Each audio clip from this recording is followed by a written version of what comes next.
Ya. Biasanya berdoanya gimana? Langsung.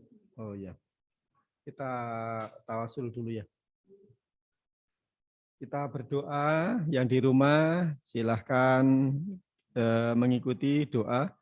Kita berdoa mudah-mudahan kita belajar pada hari ini itu mendapatkan ilmu yang manfaat dan membawa kebaikan bagi kita semuanya.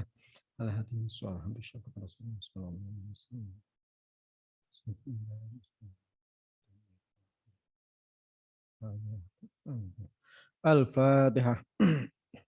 A'udzubillahi Bismillahirrahmanirrahim. Alhamdulillahirabbil alamin arrahmanir rahim maliki yaumiddin. Iyyaka na'budu wa iyyaka nasta'in ihdinas siratal mustaqim siratal ladzina an'amta 'alaihim ghairil maghdubi 'alaihim waladdallin. Amin. Bismillahirrahmanirrahim. Subhanaka la ilma lana illa ma 'allamtana innaka antal alimul hakim. Inni amri wahlul 'uqdatam min lisani yafqahu qawli. Raditu billahi rabba wa bil islami dina wa bi Muhammadin nabiyya wa rasula. Rabbi zidni ilma warzuqni fahma wa tammi ibadika shalihin. Allahumma salli ala nuril anwar wa siril asrar wa tiryadil aghyar wa miftahi babil yasar sayyidina Muhammadinil mukhtar wa alihil athhar wa ashabil akhyar adada ni'amillahi wa ifdalih. Nah, sekarang kita belajar kimia.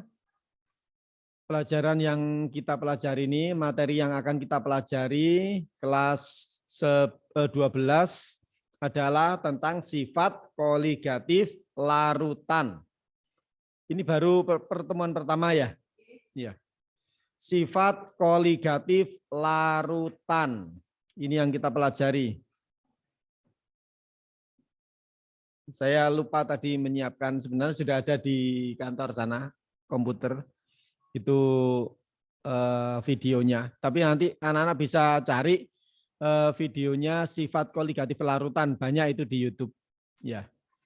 Nah, yang kita pelajari, jadi kalau di semester ganjil ini yang kita pelajari itu sifat koligatif larutan yang pertama, kemudian yang kedua itu adalah redoks dan elektrokimia. Itu baru kemudian ke kimia unsur. Nah, itu yang ya jadi secara umum ada 3 bab, tapi bab yang ketiga itu sangat luas. Tuh. Ya. Bab yang pertama sifat koligatif larutan.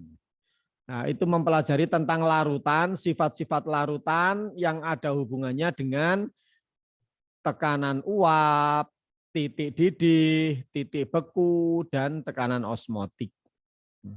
Itu secara umum saya gambarkan seperti itu dulu. Kemudian yang bab yang kedua, redoks dan elektrokimia, itu kita mempelajari tentang reduksi oksidasi yang sudah kita pelajari di kelas 10. Kelas 10, reduksi oksidasi. Itu tapi kita langsung masuk ke materi yang lebih dalam lagi, di situ redoks. Kemudian ada penerapannya, redoks dan elektrokimia. Jadi penerapannya, baik itu untuk pembuatan aki, untuk pembuatan baterai, ataupun untuk teknologi-teknologi pengecatan dan sebagainya. Ya, itu. Kemudian yang ketiga tentang kimia unsur. Ya, itu. Tapi nanti karena materi di kelas 12 itu biasanya padat, biasanya materi di kelas di semester genap itu ditarik ke semester ganjil juga, ya. Sehingga nanti kita kalau semester genapnya nanti kita belajar tentang kelanjutan dari alkana, alkena dan alkuna, kelanjutannya itu. Kita akan mempelajari tentang alkohol, aldehid, keton, eter, ester, asam karboksilat, halo, alkana, kemudian dan turunan-turunannya. Itu yang kita pelajari nanti itu. Ya, itu. Baik. Sekarang kita mulai dengan bab yang pertama, yaitu sifat koligatif larutan. Sifat koligatif larutan menurut pengertiannya, ya, sifat koligatif larutan itu adalah sifat yang dipengaruhi oleh jumlah partikel zat terlarut. Saya ulangi, sifat koligatif larutan adalah sifat yang dipengaruhi oleh jumlah partikel zat terlarut.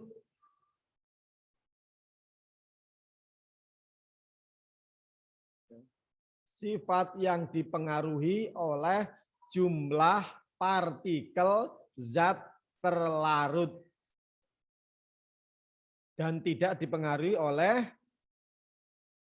jenisnya. Nah, definisi ini akan saya perjelas dulu supaya lebih bisa memahami, sehingga kalau ada soal yang dikembangkan ke bentuk macam-macam itu tetap bisa memahaminya. Ya. Yang pertama, di situ tadi dikatakan sifat koligatif adalah sifat yang dipengaruhi oleh jumlah partikel zat terlarut. Dipengaruhi oleh jumlah partikel zat terlarut.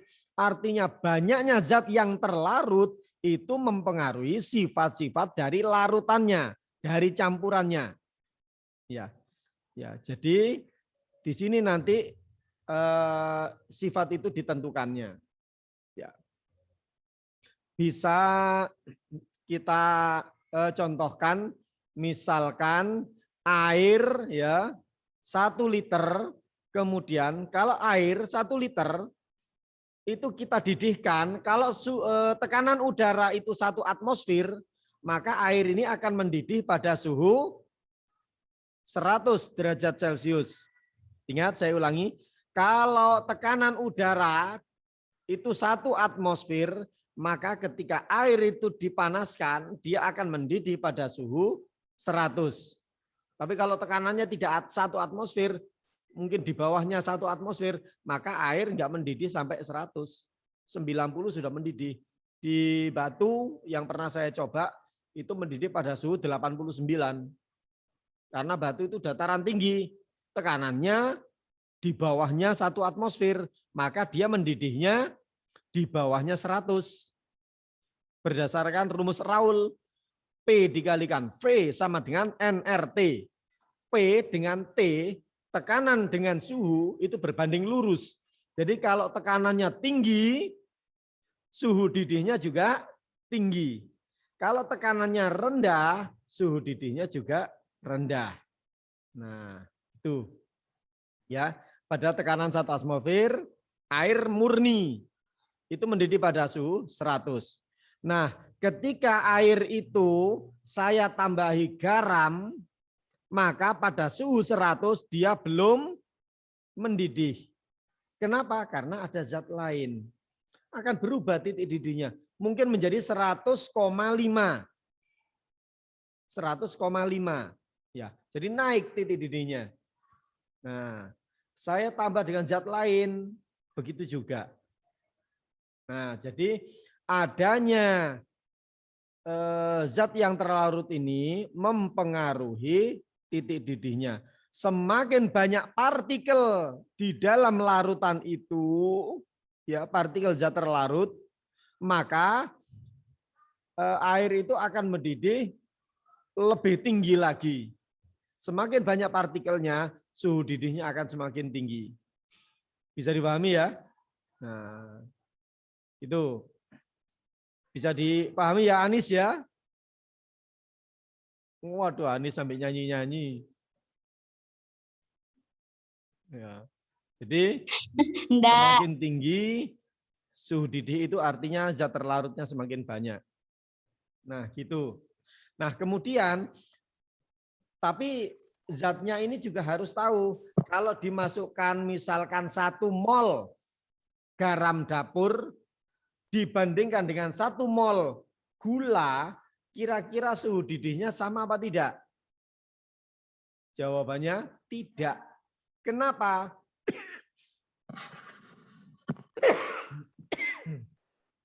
Karena garam dapur itu ketika dilarutkan di dalam air, dia akan terurai menjadi Na+ dan Cl-. Kalau saya masukkan garam dapur itu 1 mol, kalau saya masukkan garam dapur itu 1 mol, maka dia akan membentuk 1 mol Na+ dan 1 mol Cl-. Sehingga totalnya menjadi 2 mol. Bisa dipahami? Kalau saya masukkan NaCl 1 mol, ingat NaCl itu akan terurai menjadi Na+ dan Cl-.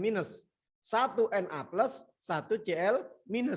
Berarti kalau saya masukkan 1 mol NaCl, maka akan terbentuk 1 mol Na+ dan 1 mol Cl-. Sehingga totalnya menjadi 2 mol. Nah, kalau saya masukkan gula 1 mol, gula di dalam air hanya larut, tidak terurai. Tetap menjadi C12H22O11, tetap. Jadi kalau gula saya masukkan, maka partikelnya di dalam air itu tetap 1 mol. Kalau garam dapur saya masukkan 1 mol, maka di dalam air itu, larutan itu akan terbentuk 2 mol. Maka sifatnya yang NaCl itu 2 kali lipat. Kalau misalkan yang gula pasir itu naik setengah, setiap mol misalkan naik setengah derajat, maka kalau yang NaCl akhirnya naik 2 kali lipat menjadi 1 derajat. Bisa dipahami? Karena jumlah partikelnya beda. Karena tadi pengertiannya sifat koligatif adalah sifat yang dipengaruhi oleh jumlah partikel zat terlarut. Beda lagi kalau saya masukkan MgCl2. 1 mol MgCl2 saya masukkan. Maka dia MgCl2 akan terurai menjadi 1 mol Mg2+ dan 2 mol Cl-. Sehingga totalnya menjadi 3. Maka kenaikannya 3 kali lipatnya. Karena jumlah partikelnya beda. Bisa dipahami? Nah, itu. Maka sesuai dengan pengertiannya tadi, sifat koligatif adalah sifat yang dipengaruhi oleh jumlah partikel zat terlarut. Nah, senyawa-senyawa yang terlarut itu bisa kita bagi menjadi 2. Yaitu senyawa yang bisa terurai dan yang tidak bisa terurai. Atau dengan kata istilah kimianya elektrolit dan non-elektrolit. Elektrolit kalau terurai, non-elektrolit kalau tidak terurai. Termasuk gula, urea, itu termasuk yang non-elektrolit, tidak terurai. Makanya kita menggunakan istilah larut dan terurai. Larut dengan terurai beda. Kalau larut itu ya cuma menyatu saja. Kalau terurai itu pasti larut. Dia menyatu dan terpecah. Bisa dipahami ya? Nah, itu. Sehingga di situ akhirnya nanti sifat koligatif ini akan kita bahas kita pecah menjadi 2, yaitu sifat koligatif untuk larutan non-elektrolit dan sifat koligatif larutan untuk zat yang elektrolit. Tapi untuk mempermudah, sementara kita membahas yang non-elektrolit dulu.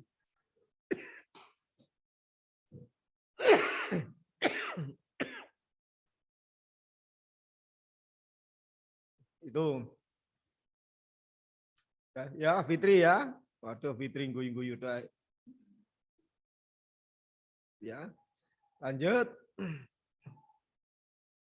Nah, selanjutnya sifat koligatif itu apa saja? Sifat koligatif itu 1,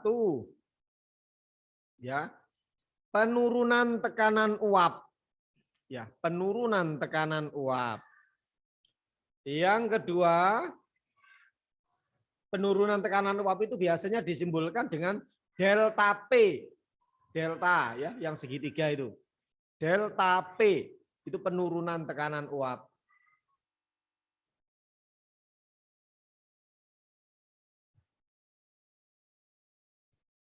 Yang kedua, penurunan titik beku. Ya. Penurunan titik beku.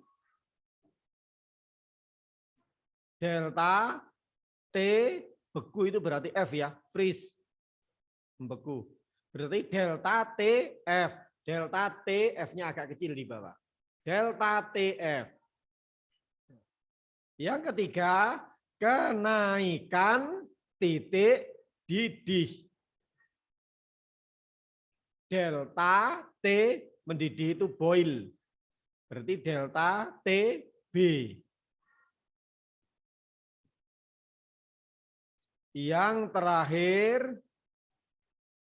tekanan osmotik. Tekanan osmotik simbolnya Pi. Nah, gitu. Kita lanjutkan. Yang pertama kita bahas tentang penurunan titik beku dulu yang mudah. Ya, penurunan titik beku. Kalau kita tahu ya, di Eropa itu biasanya ada hujan salju kalau musim salju. Ya, hujan salju, turun salju. Maka semuanya akan ditutupi oleh salju. Termasuk di rumah, di jalan, aspal. Tapi kalau kamu lihat di film-film, kenapa di pinggir aspal itu, di pinggir jalan, esnya numpuk-numpuk, tapi di aspal kok enggak? Gitu kan ya? Aspalnya tetap jalan. Kenapa? Karena di aspal itu, di jalan raya itu disebar garam. Disebar garam. Supaya salju yang turun ke aspal tadi, ke jalan tadi itu langsung meleleh. Sehingga mencair, akhirnya nggak tertumpuk. Nah, kenapa demikian? Karena garam itu, salju itu ya kita bayangkan sama seperti air tadi. Ya, kita tambah dengan garam, maka titik bekunya akan turun. Titik bekunya akan turun. Maka dengan turun, sehingga dengan suhu yang ada itu, akhirnya dia menjadi terleleh. Karena titik bekunya akan turun. Maka dia akan leleh. Akhirnya jalan walaupun di pinggir jalan itu bertumpukan itu sampai seperti gunung, ya saljunya, jalannya tetap tidak tertutup oleh salju itu. Kalau di Indonesia pemanfaatannya itu untuk membuat es puter. Tahu ya es puter ya? Es puter. Es puter itu kan membuatnya ya dikatakan es puter karena diputer-puter. Ya, ada yang tabung begini kecil. Ini wadahnya bahannya es puter itu. Kemudian itu dimasukkan di tabung yang agak besar. Ya, tabung kecil itu yang bahannya es itu dimasukkan, kemudian di sampingnya ini diberi garam sama es batu ya. Kenapa kok ditambahi garam? Supaya lebih dingin, memanfaatkan penurunan tekanan titik beku tadi, supaya lebih dingin. Jadi es kalau ditambahi garam maka akan lebih dingin lagi. Sehingga lebih baik untuk membuat es lebih dingin.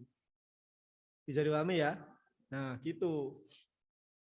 Tuh, kalau di Eropa di mobil, kalau musim dingin di Eropa itu suhu bisa mencapai -4. Bahkan di beberapa tempat bisa mencapai -10. Nah, kalau seperti itu otomatis air akan membeku. Nah, kalau air yang di radiator, di mesin, di mobil, ya beku. Kalau beku berarti ya nggak bisa mendinginkan mesin. Karena dia kan harus mengalir untuk mendinginkan.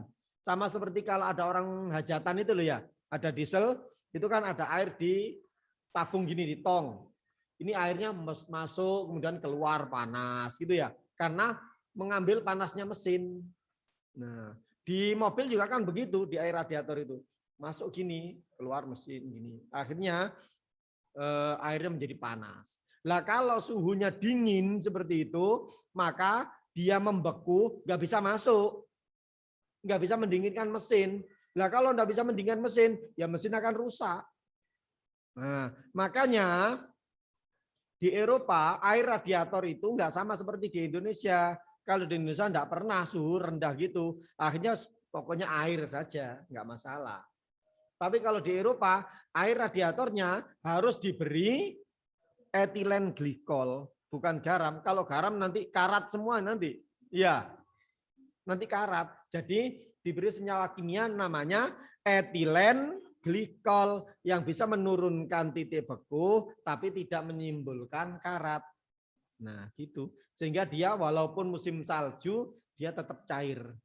Maka dia bisa bekerja. Gitu. Saya kira itu ya. Waktunya sudah habis. Sekarang jam kedua. Bel. Nah, gitu. Jadi itu awalnya nanti terakhir-terakhirnya ya menghitung ya. Jangan khawatir kalau yang suka menghitung nanti kita menghitung.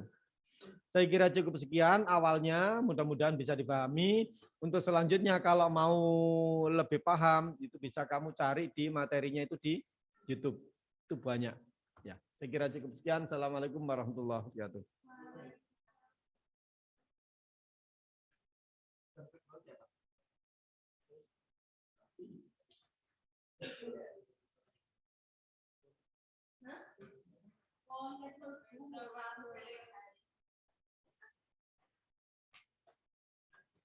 Halo.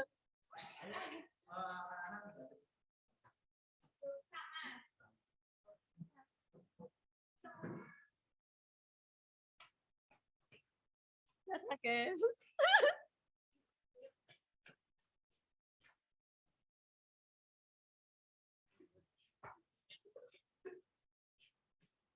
Hei.